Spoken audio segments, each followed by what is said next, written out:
সন্ধ্যা হলেই মনে হয় যে কিছু খাই খাই, মনটা কেমন একটা খাই খাই করে। তো তোমাদের কি আমার মতো এরকম মনে হয় যে কিছু একটা খাই? যাই হোক, একটা খেলেই হলো। তো রান্নাঘরে গিয়ে দেখলাম কিছু পুরনো কলা পড়েছিল, তো এগুলো নষ্ট হয়ে যেত, তাই জন্য এটা দিয়ে একটা রেসিপি ট্রাই করছি আর তোমাদের সাথে শেয়ার করছি।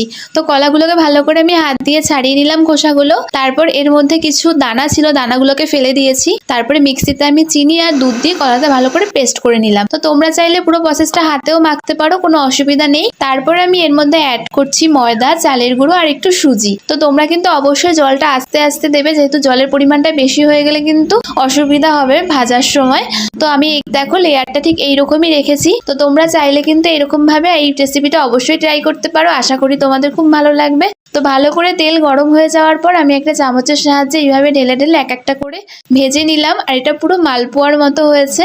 আর অবশ্যই কিন্তু ফ্রিজে রেখে খেলে খুব টেস্টি হবে। তোমরা বাড়িতে ট্রাই করো, আশা করি তোমাদের খুব ভালো লাগবে। তো